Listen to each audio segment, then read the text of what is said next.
अस्सलामुअलैकुम रहमतुल्लाहि व बरकातहू। तमाम मेरे हिंदुस्तान के मुसलमान भाइयों को और आदाब बर से मेरे सिख, ईसाई, दलित भाइयों को ये वीडियो बनाने का अहम मकसद, जैसे कि आप लोग जानते हैं, मैं आपका भाई मोहम्मद सिराज खान AIMIM लीडर,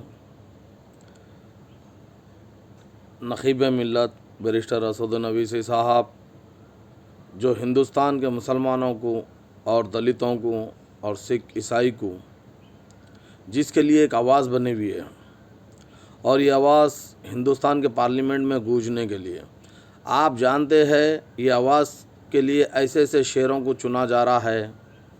औरंगाबाद से इम्तियाज़ जलील साहब, हैदराबाद से नखीब मिल्लत बैरिस्टर असदुद्दीन अवीसी साहब, और बिहार के सीमांचल किशनगंज से अख्तर उल-इमान साहब।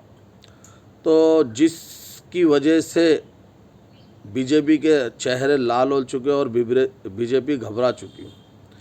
आप जानते हैं कि ऐसे ऐसे शेर जब पार्लियामेंट में गूंजेंगे तो बीजेपी के पसीने छूट जाएंगे और कांग्रेस के पसीने छूट जाएंगे।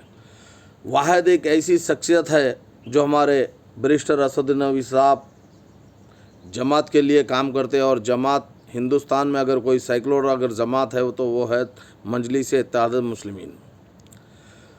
कांग्रेस RSS की चड्डी है, बीजेपी तो कट्टर RSS है। मैं हिंदुस्तान में एक पहला ऐसा प्रधानमंत्री देख रहा हूँ इंडिया में, जो इजराइल के बाद अगर कोई कट्टर दुश्मन है मुसलमानों का तो वो है मोदी। अगर इजराइल के बाद अगर कोई कट्टर मुसलमान, दलित, ईसाई, सिख का अगर है तो वो है मोदी।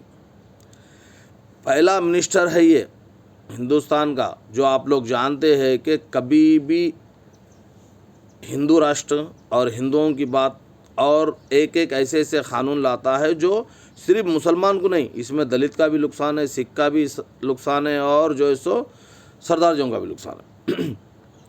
तो अब इसको हटाना है तो हमारी जमात को मजबूत करना होगा, बैरिस्टर असदुद्दीन अवीसी साहब के हाथ को मजबूत करना होगा। हमें डरना किसी से नहीं है। ये ऑल इंडिया की बात हो गई। रही बात तेलंगाना की, तेलंगाना में रेवंत रेड्डी RSS की चड्डी, ये तो सबको मालूम है आप लोग को। तो आज जो है एक 3-4 आपायाँ जो रोडों पे निकले, जैसा कि आप जानते हैं कि पहले लता है अता है ना पता लंटी है, उसके बाद सेकंड नंबर पे है नोएरा शेख आपा गते। आपा उन लोगों को डुबाई सो उन्होंने भूल गए। हीरा गोल्ड लाखों लोगों को डुबाए, करोड़ों रुपयों को। और एक आ रहे हैं अब ज़मीन में नया चेहरा है जिसको सियासत की दुम नहीं मालूम, समीरा आपा। ये लंगड़प्पा लोगों को डुबाया हुआ है ज़मीनों के इसमें उसमें लफड़ों में, किसी के 4 लाख, किसी के 5 लाख, कम से कम 10 से 15 केसेस तो मेरे पास है उसके। ये लंगड़प्पा आगे कहते पार्लियामेंट लड़ता कहते, इसको 24 घंटे तो इन्हें हॉस्पिटल में रहता।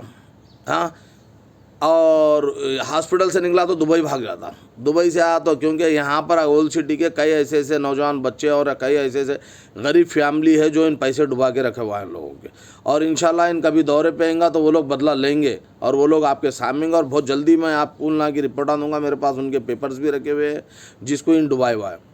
तो आज हमारे को एक ऐसी शख्सियत की ज़रूरत है, ये आपकी हमारी जिम्मेदारी है, जो हमारे बैरिस्टर असदुद्दीन अवीसी साहब जो निकले ऐसे शेरों को तैयार करें, उनको पार्लियामेंट में भेजना आपकी और हमारी जिम्मेदारी है।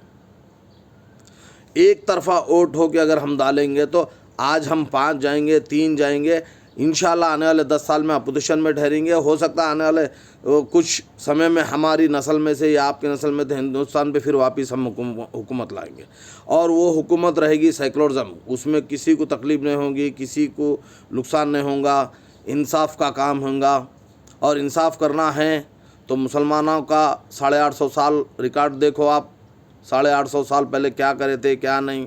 जब से 10 साल से और 55 साल से इन लोगों की हुकूमत टोटल मिला के 70 साल से सिवाय नुकसान के कोई नहीं, हिंदुस्तान को कभी आगे नहीं बढ़ाए। अगर वही मुसलमानों के पीरियड में देखो कैसे कैसे चीज़ें बनाए हैं और कैसे कैसे चीज़ों को इत्तेदाद करे हैं। इन लोग जब से हुकूमत कर रहे हो, चाहे कांग्रेस हो चाहे वो बीजेपी हो, सिवाय रिश्वतखोरी, दंगे फसाद, हिंदू मुस्लिम, मंदिर मस्जिद, इसी पे सियासत चली गई। तो आज आप और हम बच्चों को इसी रास्ते पे चलेंगे? नहीं, हमारे बच्चों का अच्छा फ्यूचर होगा, हिंदुस्तान की तरक्की होगी। तो इसके लिए हमारे को ज़रूरी है मजलिस इत्तेहाद मुस्लिमीन जमात का नाम मजबूत करना है, आगे बढ़ना है, सब मिल के रहना है।